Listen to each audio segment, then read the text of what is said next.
Hello everyone. We are going to continue our series of BHIC 109 History of India 5th. ठीक है, दो chapters हम लोग इस सब्जेक्ट के ऑलरेडी देख चुके हैं, विच मीन्स कि हम लोगों ने थीम 1 को खत्म कर लिया है and today we are going to continue with theme 2 which is Indian political system and we have to start with unit 3 regional and local पॉलिटीज.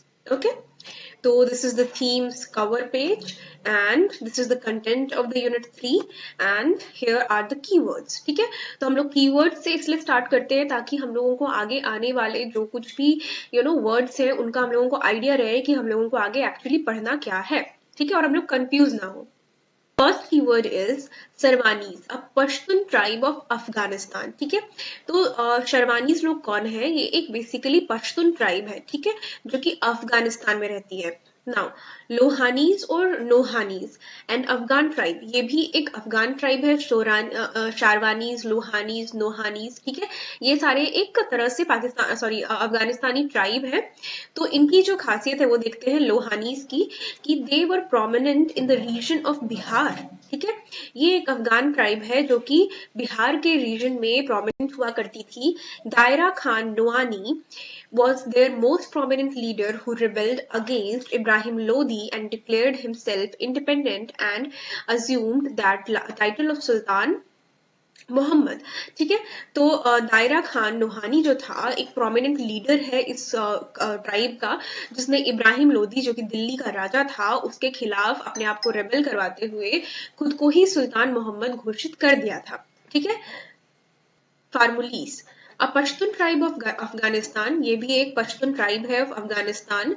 शेखजादाज of Ghazni, इसको हम लोग कह सकते हैं शेखजादा ऑफ गजनी, मतलब कि एक गजनी में शेखों के बेटे. ठीक है, the most prominent Farmuli noble was Maruf Farmuli who was मुक्ता of Kannauj and rebel against Ibrahim Lodi. ठीक है, तो इब्राहिम लोदी के खिलाफ इन्होंने भी रिबेल किया था और ये फार्मूलीज के एक प्रोमिनेंट फिगर है, एक नोबल फिगर है, जो कि कहाँ के मुक्ता थे? वो कन्नौज के मुक्ता थे. ठीक है, अब शेख बयाजिद फार्मूली मुक्ता of Awadh was another powerful noble of Ibrahim Lodi. ठीक है, तो ये जो थे इस ट्राइब से बिलोंग करते थे, फार्मूली ट्राइब से बिलोंग करते थे, शेख बयाजिद. ठीक है, और इन्होंने ये भी इब्राहिम लोदी के एक पावरफुल नोबल मैन थे. ठीक है, Farmuli noble Ali Khan Farmuli fought for Sultan Ibrahim Lodi against Babur. तो इब्राहिम लोदी के लिए बाबर से इन्होंने लड़ाई की थी. किन्होंने लड़ाई की थी? अली खान फार्मूली ने. कक्कर्स और खोखर्स, तो ये एक वॉर लाइक ट्राइब है. ठीक है, inhabited in the northern and western Punjab salt range region. तो ये पंजाब के वेस्टर्न रीजन में रहा करते थे, नॉर्थ वेस्टर्न रीजन में रहा करते थे, और ये एक तरह से एक लड़ाका ट्राइब थी जो कि लड़ने झगड़ने में माहिर थे.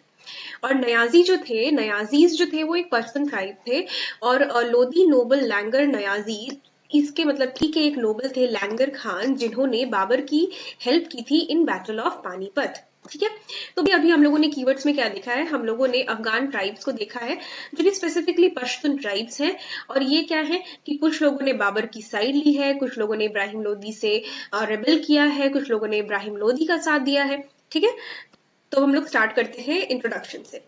After the decline of Tughlaq rule, जब तुगलक रूल खत्म हो जाता है, दिल्ली सल्तनत बिगेन टू डिसइंटीग्रेट. तो दिल्ली सल्तनत जो है वो बिखरने लग जाता है, टूटने लग जाता है.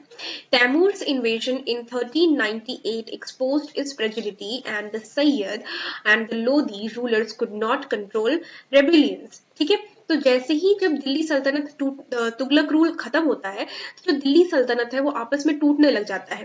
तैमूर का जो इन्वेजन होता है 1398 में, वो ये एक्सपोज कर देता है कि कितना वीक हो चुका है दिल्ली सल्तनत. जब सैयद होते हैं गद्दी पे 1414 से लेकर के 1551 तक, और उसके बाद जब लोधी 1451 से लेकर के 1526 तक, तो ये सारे जो रूलर्स हैं ये रिबेलियंस को कंट्रोल नहीं कर पाते हैं. ठीक है, दौलत Khan Lodhi revolted in Punjab and invited Babur to invade.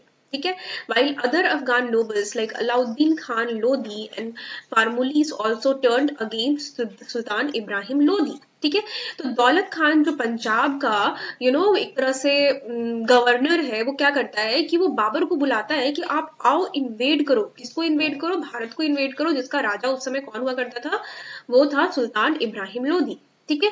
और जो अदर अफगान थे जैसे कि Alauddin Khan Lodhi and the Farmulis turn against, तो अदर भी जो अफगान थे वो भी सुल्तान इब्राहिम लोधी के अगेंस्ट टर्न हो जाते हैं, मतलब उन्होंने उनके खिलाफ रेबेलियन कर दिया था। ठीक है। The Afghan polity itself encourage decentralisation, तो अफगान पॉलिटिक्स जो थी वो खुद में ही डिसेंट्रलाइज हो चुकी थी, मतलब कि सेंट्रल अथॉरिटी कुछ खास बची नहीं थी। Following the principle of begin first among equals, ठीक है, तो उन्होंने एक नीति अपनाई थी कि सबसे पहले बराबरी का सबका है, ठीक है, हिस्सा, लेकिन सबसे पहले कौन था, तो इस नीति पे वो लोग काम करने लगते हैं।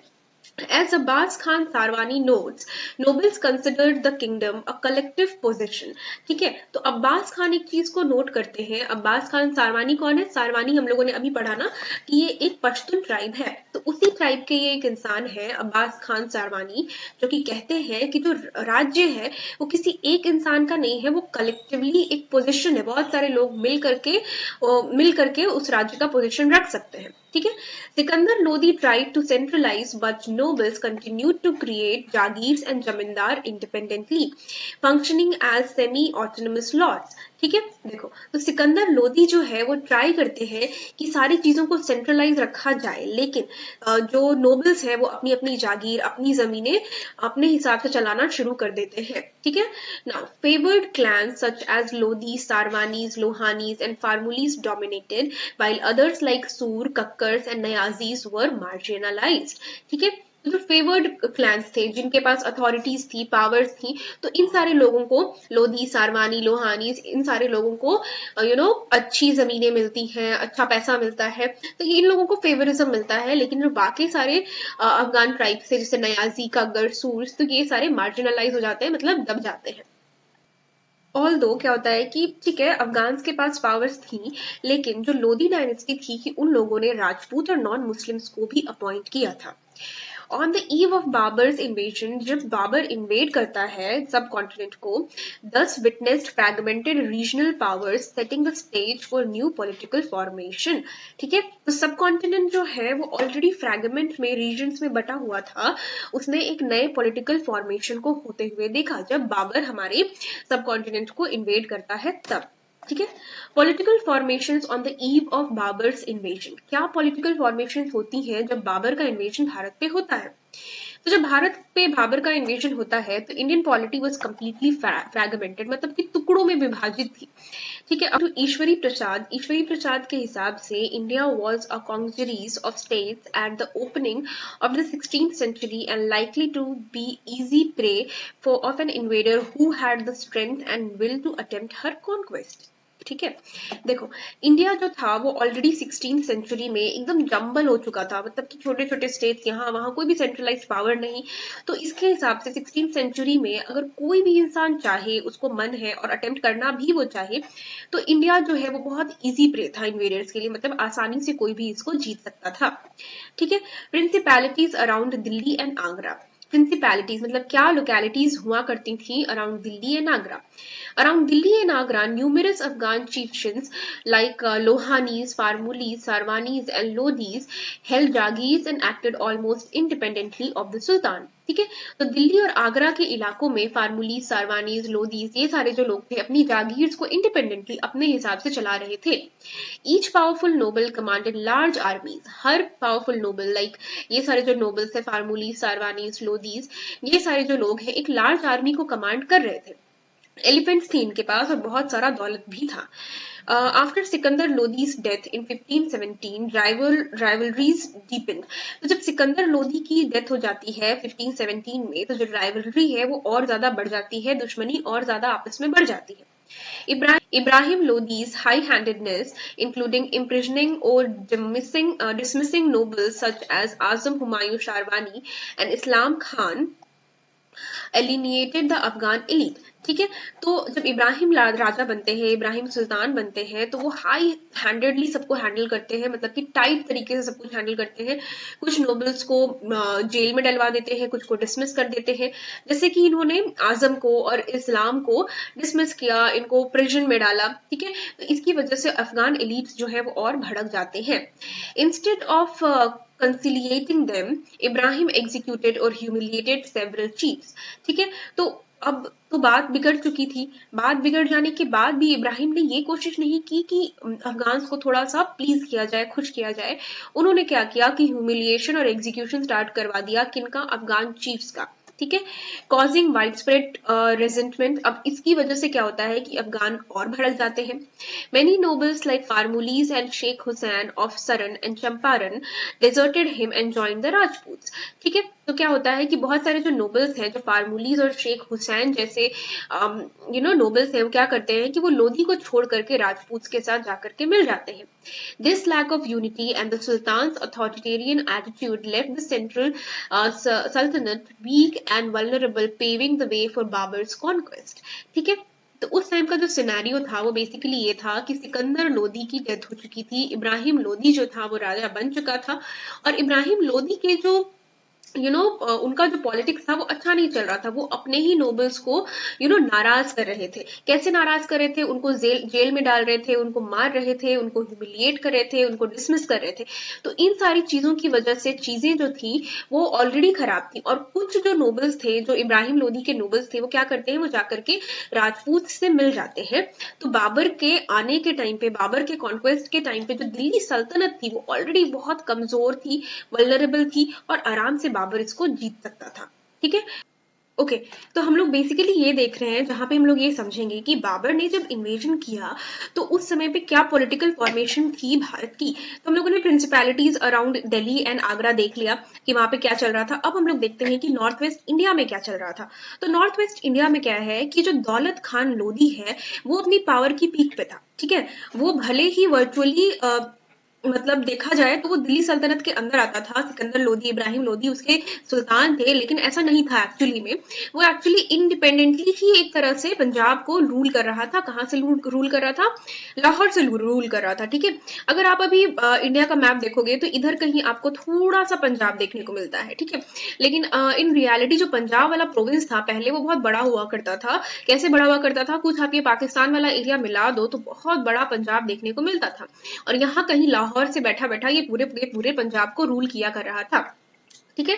ही had been a bitter opponent of Sikandar Lodhi. तो जो ये दौलत खान था, ये दौलत खान सिकंदर लोधी और उसके खुद के बेटे इब्राहिम लोधी, दोनों से ही दौलत खान लोधी की नहीं जमती थी, ठीक है। इब्राहिम जो था, जब वो राजा बनता है तो वो ट्राई भी करता है कि वो थोड़ी बहुत दौलत खान के साथ अपना जो रिलेशन है उसको सुधारे, लेकिन सिचुएशन जो है वो ठीक नहीं हो पाती है। दौलत खान जो है वो कॉन्शियस ऑफ इस अथॉरिटी इन पंजाब, दौलत खान बहुत ज्यादा कॉन्शियस हो जाता है। उसको चाहिए था कि जो पंजाब की अथॉरिटी है वो उसके पास रहे, वो वहां से कहीं ना जाए, ठीक है। और इसकी वजह से वो क्या करता है, वो बाबर को इनवाइट कर लेता है कि तुम आओ और भारत पे हमला करो, ठीक है। इसका जो बेटा है दिलावर खान, उसने एक बार जाकर के बाबर को विजिट भी किया होता है काबुल में, ठीक। नाउ इनिशियली जो है वो इनिशियली बाबर क्या करता है, लाहौर और दीपलपुर को इन 1524 में ऑक्यूपाई कर लेता है विद द हेल्प ऑफ दौलत खान। लेकिन कुछ समय के बाद क्या होता है कि दोनों के बीच में, दौलत खान और बाबर के बीच में मिसट्रस्ट क्रिएट हो जाता है, जिसकी वजह से दौलत खान को क्या कर लेता है बाबर, दौलत खान को ही बाबर अपने कब्जे में ले लेता है, इम्प्रिजन कर देता है, उसको कैद करवा देता है, ठीक है। अब उसके बाद फिर हम लोग देखते हैं जो पॉलिटिक्स है पंजाब दस open India's get for Babar's entry and conquest. तो ये जो पॉलिटिक्स हुई ना, जैसे कि अगर तुम इंडिया का मेरा थोड़ा सा गंदा मैप देखना चाहो तो कुछ मान लो ये इंडिया का मैप है, ठीक है। तो अगर इस एरिया पे, ठीक है, पंजाब वाला जो रीजन है, इधर अटैक हो गया है, इधर किसी ने इसको कॉन्क्वेस्ट कर दिया है, तो it was like a gate जो कि अब खुल चुका है। आओ और उसके बाद फिर तुम्हारा पूरा का पूरा वेलकम है, ठीक है। वेलकम नहीं है लेकिन तुम्हारे लिए एक गेट खुल चुका है। तो ये चीजें हो जाती हैं कब? जब पंजाब को बाबर जीत लेता है तब, ठीक है। अब हम लोग देखते हैं वेस्टर्न और सेंट्रल इंडिया में उस समय क्या चल रहा था। The 3 major powers in western and central India were Gujarat, Malwa and Mewar, ठीक है। तो फिर से हम लोग एक मैप बना लेते हैं, ठीक है। ओके ओके ओके ओके, ठीक है। तो अभी हम लोगों को इस भारत के कुछ इन हिस्सों के बारे में देखना है जहां पे गुजरात, मालवा और मेवाड़ में, मतलब इस हिस्से में ये सारी चीजें चल रही होती हैं, ठीक है। तो Gujarat with its capital at Ahmedabad flourished as a trading state with strong ports but faced political instability after Mahmud Begada's death, ठीक है। तो जो गुजरात है, मान लो कि गुजरात यहाँ कहीं है, अहमदाबाद यहाँ पे इसका कैपिटल होता है, और यहाँ पे मोहम्मद बगदाद की डेथ के बाद कुछ प्रॉब्लम्स चल रही थी, इंस्टेबिलिटी चल रही थी, ठीक है। यहाँ पे ऐसे देखा जाए तो ट्रेड वगैरह सब कुछ अच्छे से फ्लोरिश कर रहा था, ठीक है। और मालवा जो है, Malwa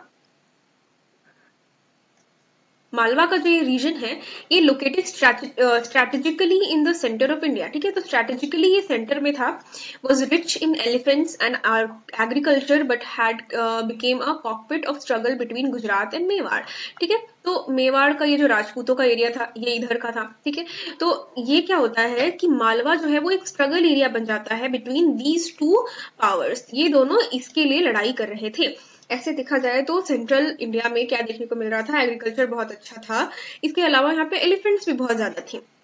Rajput chief Medini Rai backed by Rana संग्राम Singh of Mewar dominated Malwa politics. तो ये जो मेवाड़ के जो चीफ थे, जो मेवाड़ के जो राजपूत थे, वो मालवा की पॉलिटिक्स को क्या कर रहे थे, वो मालवा की पॉलिटिक्स को थोड़ा सा अपने कंट्रोल में रखना चाह रहे थे, ठीक है। Mewar under Rana Sanga emerge as the most powerful state. और इस समय पे क्या होता है कि राणा सांगा जो है उनके कंट्रोल में, उनका कंट्रोल कब तक रहा, लगभग उनका कंट्रोल रहा तुम्हारा 19 सालों तक। और उन्होंने क्या किया कि अपना इन्फ्लुएंस जो है नॉर्थ इंडिया में बहुत ज्यादा एक्सटेंड किया। ये जो पूरा रीजन था, let me change my pen, ये जो पूरा रीजन था, इस यहाँ पे क्या होता है कि यहाँ पे इसको ट्राइपार्टाइट मतलब कि 3 लोगों का, 3 समूहों का स्ट्रगल देखने को मिलता है, ठीक है। नाउ अब हम लोग देखते हैं eastern India. Eastern India was also fragmented. तो ईस्ट वाला जो पार्ट था इंडिया का वो भी फ्रेगमेंटेड था। Jaunpur Bihar had fallen under the control of Afghan nobles such as Daria Khan Lohani, Jamal Khan Sarangkhani and Maruf Farmuli who resisted Delhi's authority, ठीक है। तो बिहार और जौनपुर वाला जो रीजन था वहां पे ये सारे जो नोबल्स थे इन्होंने भी दिल्ली के सुल्तानों की अथॉरिटी को रेजिस्ट किया, उनकी अथॉरिटी को वो लोग मानने को रेडी नहीं थे। Ibrahim Lodi's forces often failed to suppress their uprising. Ibrahim Lodi जो है वो हमेशा फेल कर जाते हैं। देखो इब्राहिम लोदी के पास वेस्ट में भी प्रॉब्लम चल रही है, ईस्ट में भी प्रॉब्लम चल रही है, नॉर्थ में भी प्रॉब्लम चल रही है, और ये हर जगह हार रहा है, ठीक है। तो ये बिहार और जौनपुर वाले रीजन में भी जो अपराइजिंग्स होती हैं उनको सप्रेस करने में फेल हो जाता है। फर्दर इसकी वजह से जो उसका कंट्रोल है, जो दिल्ली सल्तनत का कंट्रोल होता है इन एरियाज पे, वो कम होने लगता है। Bengal under Husain Shahis however was a strong and stable kingdom, ठीक है। लेकिन जो बंगाल था, बंगाल वाला जो रीजन था जहाँ पे हुसैन शाहीज जो है वो रूल कर रहे थे, वो स्ट्रॉन्ग और स्टेबल किंगडम की तरह चल रहा था, ठीक।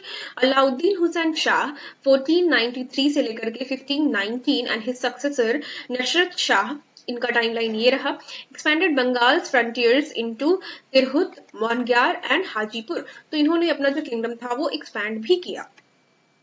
Babar himself described Nusrat Shah as a ruler of considerable substance, ठीक है। तो बाबर ने खुद भी नशरत को, मतलब कि इसके बेटे को, अलाउद्दीन के बेटे को, उसने भी प्रेज किया कि हाँ ये कंसिडरेबल सब्सटेंस है।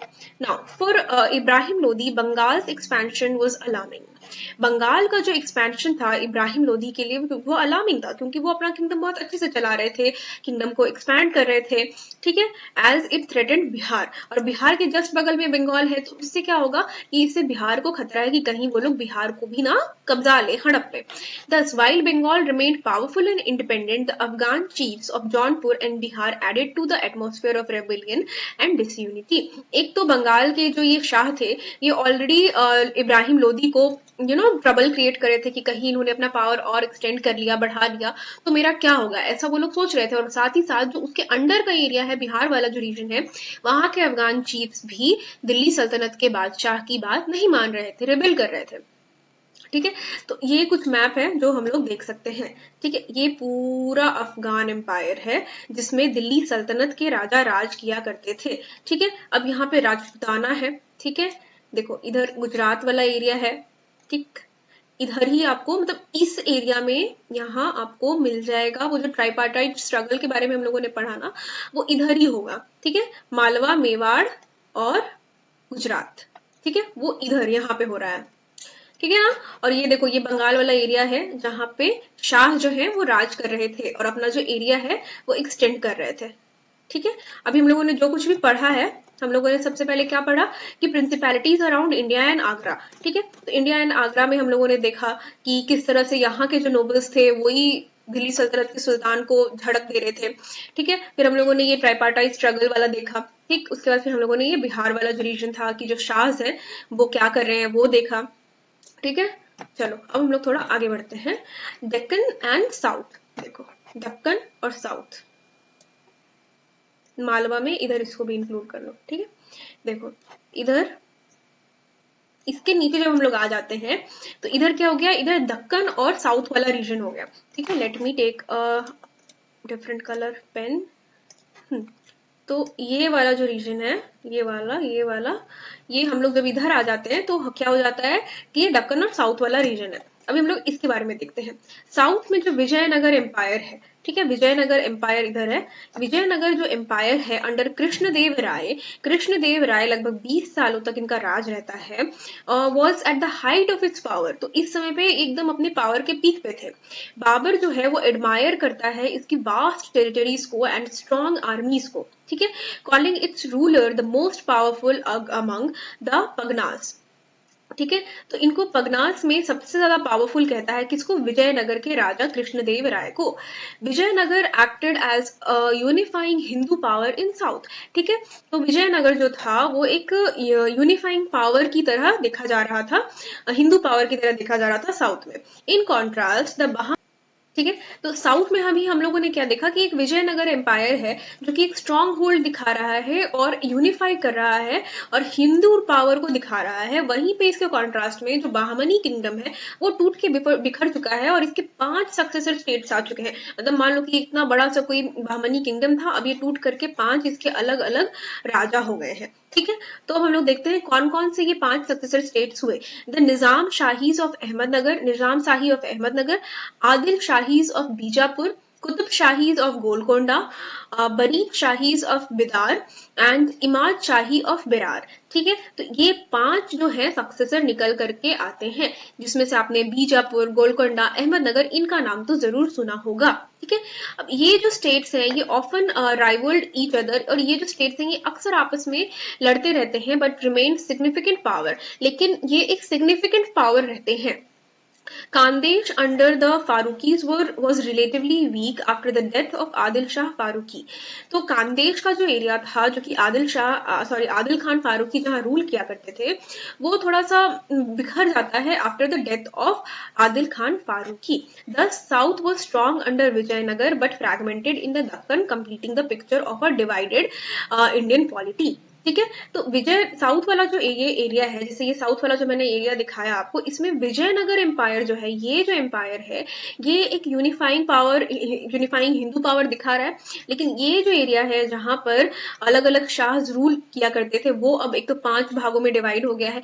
उसके अलावा जो फारूकीज का जो कंट्रोल था वो भी वीक होने लगा है, ठीक है। देखो ये बीजापुर इधर है, गोलकोंडा इधर है, ठीक है, फिर ये बिरार इधर है। तो इस तरह से ये जो एरिया था ये भी 5 में डिवाइड हो जाता है ना। अब हम लोग रशब्रुक विलियम के एनालिसिस को समझते हैं कि उनके हिसाब से क्या क्या हो रहा था जब बाबर इन्वेड करने वाला था भारत में या फिर इन्वेड कर चुका था, ठीक है। तो ये क्या करते हैं, ये कैटेगराइज करते हैं 15th सेंचुरी के भारत को as an era of unparalleled confusion, ठीक है। बहुत अनपैरेलल्ड कंफ्यूजन का मतलब हुआ कि इस तरह का जो कंफ्यूजिंग स्टेट बन गया था भारत, ऐसा पहले इतना ज्यादा कंफ्यूजिंग स्टेट पहले कभी भी नहीं रहा था, ठीक है। तो अब इसमें क्या होता है कि बहुत ज्यादा हिंदुस्तान का फ्रैगमेंट हो जाता है, हिंदुस्तान बहुत छोटे छोटे टुकड़ों में बट चुका होता है। अगर देखें तो 16th सेंचुरी में क्या हुआ, 15th सेंचुरी में ये हुआ, देन 16th सेंचुरी में हम लोग देखते हैं कि रिकंस्ट्रक्शन और ट्रांजिशन का पीरियड चल रहा था जहां पे चीजें बदल रही थी, बेहतर करने की कोशिश की जा रही थी, ठीक है। वो आर्ग्यू करते हैं कि जब बाबर का इन्वेजन होता है भारत पे तो मुस्लिम पावर जो था वो बहुत वीक था और जो राजपूत पावर था जिसको राणा सांगा लीड कर रहे थे वो अपने राइज पे था, ठीक है। मेवाड़ के जो राणा सांगा थे वो अपने वो अपनी शक्ति को बढ़ा रहे थे। और अकॉर्डिंग टू हिम जो Rajput had formed a kind of confederacy, और अकॉर्डिंग टू हिम राजपूतों ने क्या किया कि उन्होंने अपना एक कॉन्फेडरेसी बना लिया with the aim of seizing control of Hindustan and establishing a Hindu empire. और उन्होंने अपना एक एम बना लिया कि उनको एक हिंदुस्तान में उनको एक हिंदू राज लाना है। अब कोई भी उनको जो आउटर सोर्सेज लग रहे हैं, मुस्लिम वाले सोर्सेज जो है उनको आउटर लग रहे हैं, उनको रिप्लेस करना है। तो विलियम जो है वो क्लासिफाई करते हैं the Indian polity into 4 groups. तो ये 4 ग्रुप्स में इंडियन पॉलिटी को डिवाइड करते हैं। Northern belt of Muslim powers, ठीक है, नदर्न बेल्ट को वो मुस्लिम पावर्स को देते हैं जहां पे सिंध, मुल्तान, पंजाब, दिल्ली, आगरा और बंगाल का रीजन होता है। ठीक है। उसके बाद फिर सदर्न मुस्लिम बेल्ट में गुजरात, मालवा, कांदेश, बाहमनी किंगडम और लेटर बाद में जो दक्कनी सल्तनत उभर करके आती है उसको भी इंक्लूड करते हैं। Rajputana specially Mewar emerging as a first rank power. Hindu states में कौन कौन आ रहे हैं? Vijayanagar in the south and Odisha in the east. He stresses that both groups of Muslim powers were threatened by strong Hindu polities, Mewar in the north and Vijayanagar in the south. ठीक है। वो stress करते हैं कि जो मुस्लिम powers हैं वो threaten थी, मतलब डरी हुई थी किससे? Strong polities of Mewar in north and Vijayanagar empire in the south. तो मुस्लिम लोग जो थे, मुस्लिम जो रूलर्स थे, उनको थोड़ा सा डर लग रहा था, एक तो मेवाड़ के राणा से और विजयनगर के कृष्णदेव राय से। ठीक है। He interprets Rana Sanga's rise as a religiously motivated attempt to overthrow Muslim dominance. तो विलियम जो है वो ऐसा कहते हैं कि राणा सांगा का जो उदय था वो रिलीजियसली मोटिवेटेड था, मतलब कि उनका जो विचारधारा थी, उनकी जो विचारधारा थी, उसको जो शक्ति थी वो इस बात से मिल रही थी कि उनको हिंदू राज्य को स्थापित करना है और मुस्लिम डोमिनेंस को खत्म करना है। और इस व्यू को सपोर्ट करने के लिए जो विलियम है वो कहते हैं कि बाबर्स मेमोयर जो बाबर ने अपने जीवनी लिखी है उस पे वो स्ट्रेस करते हैं और कहते हैं कि विच list 5 Muslim and 2 Hindu rulers in India at that time. और उस समय पे जब बाबर अपनी जीवनी लिखते हैं उसमें वो 7 लोगों का मेंशन करते हैं, जिसमें 5 मुस्लिम रूलर थे और 2 हिंदू रूलर थे। And the Fathnama after the battle of Khanwa where Babur describes his victory over the pagans and assumes the title Ghazi. ठीक है। तो ये अपनी आगे की कहानी में जब बाबर जीत जाता है तो वो जब सारी चीजों को डिस्क्राइब करके लिखता है, खुद को वो क्या टाइटल देता है? खुद को वो गाजी का टाइटल देता है। किससे किससे बाबर जीत जाता है? बाबर पगन से जीत जाता है और खन्नवा की लड़ाई भी वो जीत जाता है। दस विलियम कंक्लूड करते हैं कि राजपूत कॉन्फेडरेसी जो है was about to triumph. Babar's intervention reasserted Muslim power, dooming the Rajputs to endurance rather than rule. ठीक है। तो विलियम कहते हैं कि राजपूत जो ग्रुप बना था वो ट्रायम्फ करने वाला था, वो जीत जाता। ठीक है। लेकिन क्या होता है कि जो मुस्लिम पावर है वो फिर से एक बार आ जाती है और राजपूत का जो इंड्योरेंस है उसको खत्म कर देती है, मतलब राजपूत जो जीत जाते हैं उनको वो हरा देती है एक तरह से। Critic of Rushbrook William. तो अब रशब्रुक, सबसे पहले तो हम लोगों ने देखा कि ये बाबर के आने से पहले क्या पॉलिटिकल सिनेरियो थे अबाउट दिल्ली सल्तनत। फिर हम लोगों ने अलग अलग किंगडम्स के बारे में देखा कि इधर उधर क्या क्या चीजें चल रही थी। फिर हम लोगों ने रशब्रुक के क्रिटिक को देखा। ठीक है। अब हम लोग क्रिटिक ऑन रशब्रुक्स क्रिटिक देखने वाले हैं कि रशब्रुक जो कह रहा है उसके बारे में बाकी लोग क्या कहते हैं। तो जो रशब्रुक का आइडिया है of Rajput confederacy formed on religious grounds has been strongly criticized by historians.